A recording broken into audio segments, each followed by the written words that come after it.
gue mau cerita tentang cerita senior gue. Di sekolah gue tuh ada yang namanya live-in. Live-in itu tuh kayak lu tinggal di suatu desa dan lu ngikutin semua kegiatan di desa itulah. Ini cerita sekolah apa SMA lu atau? Iya, pas gue SMA. Kira-kira pas tahun 2019 lah. Oke. Jadi di tahun 2019 itu gue seangkatan, kita tuh live in di desa, pas banget di belakang Candi Prambanan. Tapi gue lupa nama desanya apa. Nah, gue pas live in itu tinggal berdua sama teman gue namanya Audrey.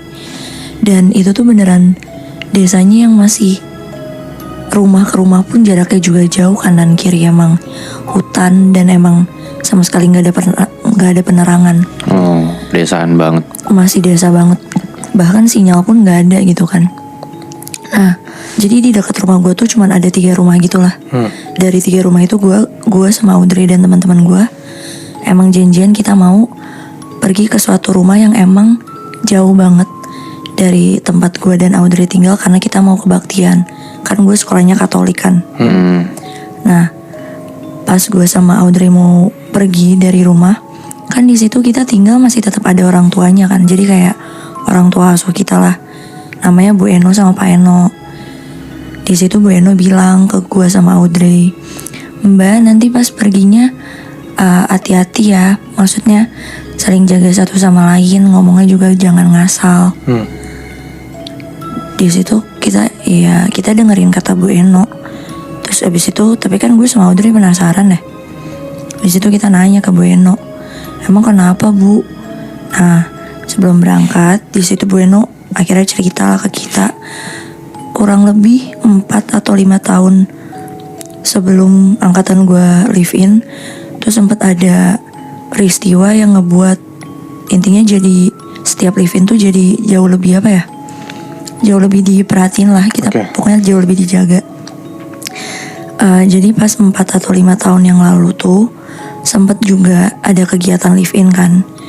Emang dari sekolah gue tiap tahunnya tuh ada kegiatan live in. Nah, cerita ini tuh peristiwa itu tuh kejadian sama anak yang tinggal juga di rumah Bu Eno, kakak kelas gue namanya Andrew. Nah, di situ pas tahun mereka tuh satu rumah masih tinggalnya berempat. Jadi masih hitungannya ramai kan. Satu rumah 4 anak gitu. Iya, satu rumah 4 anak. Di situ mereka juga sama lagi pengen pergi untuk ke acara kebaktian.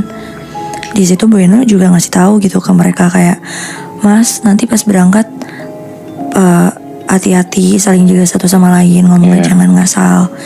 Karena yang kayak tadi gue bilang kan, emang desanya emang masih desa banget gitu. Kebaktian itu mulai jam 8 malam. Jadi Andrew sama teman-temannya tuh pergi ya jam 7:30 lah. Jalan kaki gitu, Chef, ke Iya, tempat kebaktian. jalan kaki. Emang di situ transportasi juga masih amat sangat terbatas. Dan emang dari pihak sekolah juga emang gak dibolehin bawa transportasi kan. Jadi mau gak mau ya emang harus jalan. Nah, itu kan udah gelap ya, sama sekali gak ada penerangan. Nah, mereka tuh cuman boleh bawa lilin karena emang selama seminggu live in tuh HP dikumpulin ke guru-guru. Serem banget berarti. Iya, nah di situ Andrew sama 3 temennya jalan. Dan Andrew tuh emang orangnya iseng banget, terus nantangin gitu loh. Jahil usil, gak percaya sama hal-hal yang seperti itu. Nah, pas lagi mereka jalan, ya 3 temennya sih diem-diem aja. Ada satu temennya Andrew tuh yang emang penakut banget. Pas lagi selama di perjalanan, Andrew tuh kayak ngisengin, kayak niru-niruin suara ketawa atau gak dia tiba-tiba suka ngisengin nyolek temennya. Sampai akhirnya temennya ngomong kayak, "Drew, jangan gitu bego, kan tadi udah dikasih tahu sama Bu Eno, jangan iseng aneh-aneh gitu kan." Maksudnya kan kayak itu lu bukan di tempat lu, jadi lu masih respect lah. Udah di situ Andrew masih ngisengin teman-temannya lagi kayak nunjuk-nunjuk pohon, bilang kayak, "Lihat bego, ada kuntilanak, ada setan gini-gini." Temennya di situ udah mulai nggak suka dong. Akhirnya ngingetin lagi ke Andrew, "Udah Drew, kalau misalnya beneran lu yang digangguin gimana bego?" Di situ Andrew dengan tengilnya jawab, "Ya lagi gitu doang, masa takut." Nah, terus dari situ gak lama kemudian Andrew capek jalan karena emang jaraknya jauh kan. akhirnya Andrew nyuruh teman-temannya untuk jalan duluan aja. Di situ ada temannya Andrew bilang, "Lu emang nggak takut sendiri, kan gelap gini, Drew?" Terus di situ Andrew bilang, "Enggak lah, santai aja." Ya udah, temennya yang 3 lanjut jalan ke tempat kebaktiannya. Di situ Andrew istirahat dulu, duduk gitu loh kayak ada batu. Pokoknya di situ dia duduk. Nah, di sisi lain kan kebaktian udah mulai kan. Ya, kegiatan kebaktian berjalan lancar. Sampai akhirnya yang 3 temen itu kayak saling nanya gitu loh. Andrew mana kok gak nyampe-nyampe.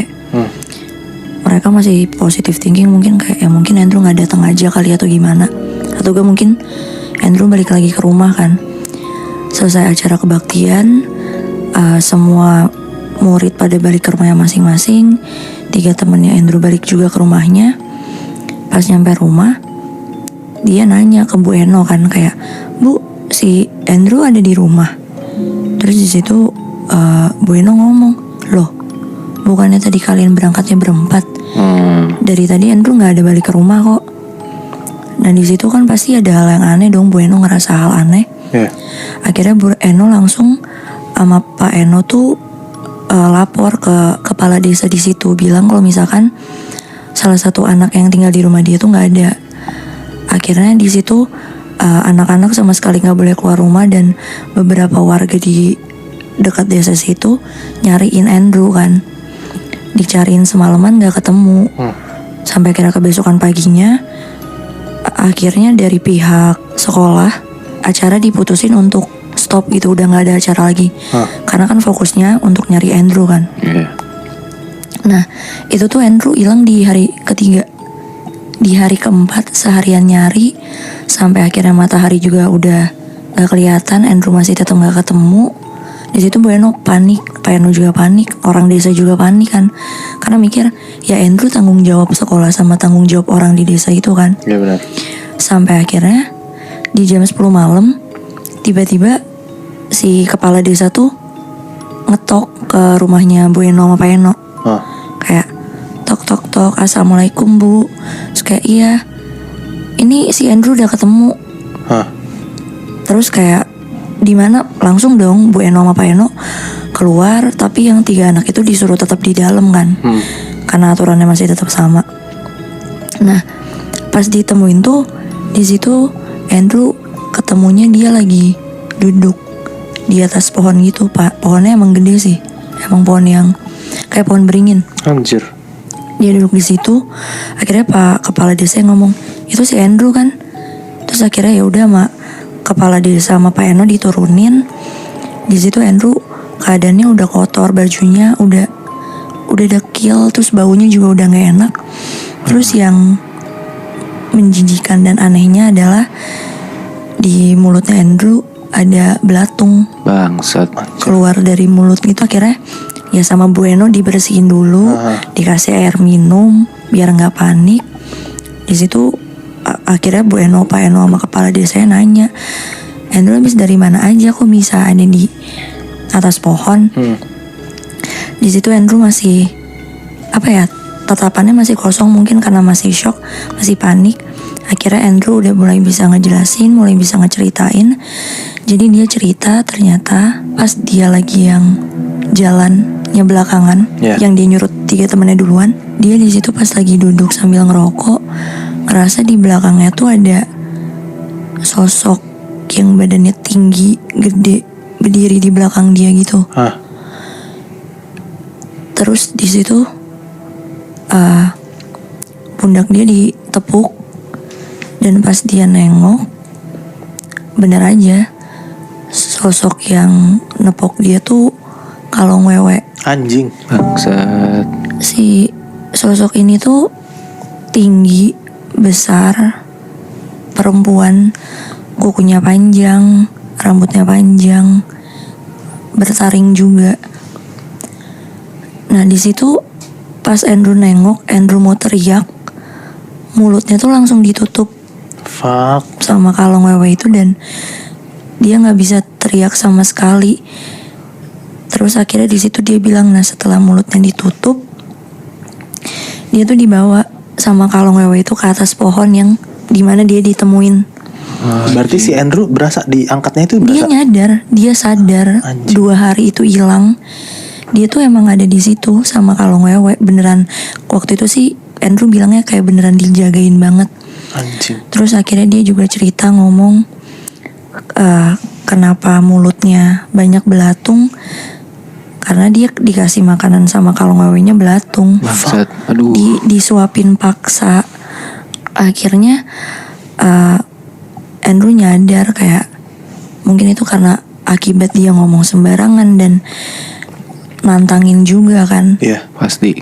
Nah, gara-gara peristiwa itu, makanya setiap tahun setelah kejadian itu, perangkatan tuh dikasih tahu kayak beneran diingetin berulang-ulang kali kayak kalau misal mau kemana-mana baca doa, jangan ngomong yang ngasal, hargain penunggu di sini karena kan nggak ada yang tahu dan desanya juga emang masih yang mistis, maksudnya masih percaya hal mistis kayak gitu. Anjir.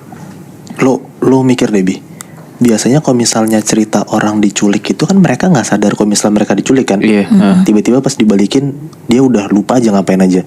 Kayak temennya si Syafan nih, tapi dia ngerasa kalau misalnya tuh dia disuapin, dia dijagain sama kalung wewe. Anjing, gue Anjing banget. Iya, nggak kebayang banget, gila. Tapi taruh deh. Taruhlah kita sepakat kalau kita manusia dengan mereka yang di dunia gaib tuh masing-masing punya alamnya sendiri gitu. Iya. Tapi berdasarkan cerita-cerita kita tadi, ya berarti bisa dong kita yang di alam berbeda, kita manusia tuh masuk ke alamnya mereka gitu. Kalau emang beneran bisa ya, gue mau deh cobain main-main ke alam mereka.